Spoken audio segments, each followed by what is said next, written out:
After competing in the CJ Cup at Congaree Golf Club in South Carolina on the PGA Tour, Alex Noren has joined Tommy Fleetwood in a not-so-popular club. Yep, he's exceeded the $10 million mark for tour earnings, but as the 13th player to do so without taking home a tour victory. In this video, we'll tell you more about him and the many golfers who've won big bucks without winning, starting with Alex Noren's handsome paycheck and why it's raised eyebrows. Let's be very clear about one thing. Noren is no stranger to success. The former Oklahoma State All-American is a 10-time champion on the DP World Tour, where in 287 starts, he's won €16,727,499.5. His most recent triumph came in the 2018 French Open, which came before he participated on the successful European Ryder Cup team at Le Golf National outside of Paris. And yet, Noren has played consistently unremarkable golf on the PGA Tour. His 2018 Farmers Insurance Open playoff loss to Jason Day was the closest he's ever come to winning a tournament. He started the final round with a one-shot lead and finished with a 73 at Torrey Pines South. Ryan Palmer eventually lost in a three-way playoff following the extra hole. Before having to return on Monday due to darkness, Day and Noren completed 4 more holes. When they returned the following morning, Day shot a birdie and Noren a bogey on the opening hole of the extra day. Noren also finished second at the July Barracuda Championship, falling to Chez Reavie by a point, and has earned 3 third-place results, but his total top 10 finishes are only 17, which is 12.4% of all career stats. He's the second golfer to surpass $10 million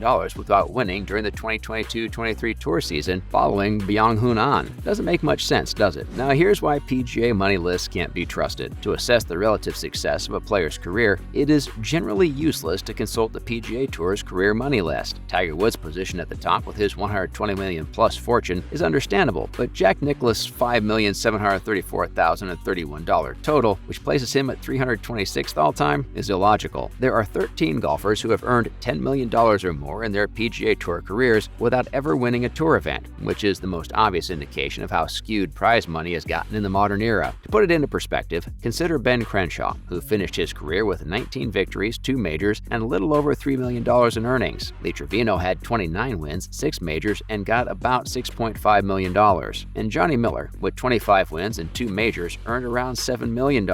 Even still, receiving $10 million without winning indicates you have some experience and aptitude, right? Missing cuts and completing T48 each week won't get you there. It's truly bizarre that some of these players have succeeded by being only marginally better than crushingly average. Next up, here are other golfers who are on this list. David Hearn's last start was in the 3M Open in July, and he began the 2021-22 season on a temporary medical extension. He placed T58 and earned $14,718, which put him just over the $10 million threshold and onto the list. You know, the one with all the big bucks and no wins to their name? The Canadian made over $1 million for 5 years in a row from 2012 to 2016. When attempting to win his first PGA Tour title, he lost in a playoff twice, once at the 2013 John Deere Classic, where Jordan Spieth won after shooting a final round 65, and again at the 2015 Greenbrier Classic, where Danny prevailed in a 4-way match against Hearn, Robert Streb, and Kevin Kistner. Then there's Charlie Wheat, who had 58 out of 262 PGA Tour starts, where he placed in the top 25, including 5 second-place finishes. He had a one-shot lead over David Toms after 54 holes of the 2011 Crowne Plaza Invitational at Colonial, but it was the 2012 AT&T Pebble Beach Pro-Am that cost him. Wee had a 3-stroke advantage after 3 rounds, but Lefty scored 64 in the 3rd round, giving Phil Mickelson a 2-shot victory. So close yet so far. Up next, more names that you'll recognize. The opening PGA Tour stop of the 2022-23 season is where Byung-Hun An became a member of this not-so-popular club. He made his comeback to the tour in 2021 after losing his card, and his T4 finish at the Fortinet Championship in Napa, California helped him surpass the $10 million milestone. Before his comeback to the circuit in the fall of 2022, An had 149 career starts with 3 runner-up finishes. A few weeks later, An and Dustin Johnson were neck and neck going into the final round of the RBC Canadian Open, but a closing 69 wasn't enough to keep them off. An has achieved a notable victory on the DP World Tour, having won the BMW PGA Championship, the premier competition on the Old World Circuit, in 2015. Then, with his T48 finish at the PGA Championship at Southern Hills in May 2022, Harold Varner III crossed the $10 million threshold and became the 11th player to join this group. Varner had made a habit of climbing leaderboards in the early rounds, only to play poorly on the weekends before switching to LIV Golf in August and ultimately getting suspended by the PGA Tour. Coming up are Brett Quigley and Graham DeLotte. Brett Quigley had 10 top 10 finishes in 2006, which put him 20th in terms of money. He also had close calls, like shot 67, lost by the same amount to Retief Goosen Open at the Transitions Championship a week later after falling one shot short of Michael Bradley at the 2009 Puerto Rico Open. He shared the 54-hole lead at the U.S. Bank Championship in Milwaukee in 2004, but Carlos Franco defeated him by 2 strokes. Given that he shot no worse than 69 in each of his 5 runner-up finishes, Quigley never really kicked one away. He won on the PGA Tour Champions in February, 4 months after turning 50. As for Delot, he earned nearly half of his career earnings in the years 2013 and 2014 when he finished in the top 10 14 times and had all 3 of his runner-up finishes. The Barclays at Liberty National's final round 65 came just short of catching Adam Scott. The Canadian also finished in the top 2 at the Farmers Insurance Open and Waste Management Phoenix Open in 2014, trailing Scott Stallings in the first by a shot and Kevin Stadler by the same margin in the first. 3 runners-up in a single shot? Ouch. Now, we haven't forgotten Brendan de Jong and Jeff Overton. De Jong exceeded $1 million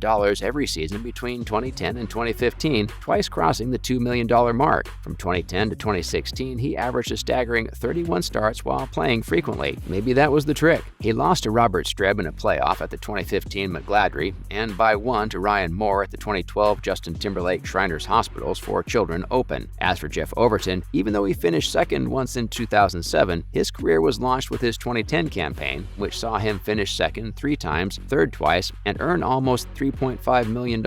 Only one other player in the top 20 shot in the 70s during the final round of the 2007 Wyndham Championship, so Overton is probably cursing himself right now. He fell short of Brandon Snedeker by 2, and a final round 71 in 2010 put him 2 back of Jason Day. Now for Brynnie Baird. Baird played on the PGA Tour 379 times during the course of a 15-year career, making 243 cuts, finishing with 31 top 10s and 6 second-place results, one of which came in his final season of 2014 before an injury ended his career. 6 second-place results were achieved by the cat in the funky hat with the funkier putting stroke, but none were as thrilling as the 2011 Fries.com Open, where he faced off against Bryce Mulder in a playoff that lasted 6 extra holes before Mulder won it with a short birdie putt. Baird, who at the time had the distinction of having won the most money without any victories, wasn't hiding it from anyone, proudly telling CNN that he'd rather be the man who's won the most money without a win than the guy who's had a win but the least amount of money. Truly, any statistic is a good statistic if you try hard enough. Finally, for Brian Davis. You might remember that Brian Davis averaged 30 starts from 2006 through 2015 with an astounding 34 in 2008. He finished 5 seconds total, all of which came between 2007 and 2010. And who can forget Harbour Town's renowned 18th hole for the playoff after Jim Furyk missed an 18-foot putt for birdie on the final hole of regulation to tie him. Davis called in an official for a ruling after hitting one of the reeds on his backswing, which was against the rules at the time. The official quickly decided that Davis would receive a 2-shot penalty after moving a loose obstruction in a hazard. Sure, he got praised for his class, but with this incident, he also joined this list of players with the dubious distinction of the greatest earnings without a PGA Tour win to their name. And that's a wrap for this video. Do you think it's fair to other golfers that some players can make $10 million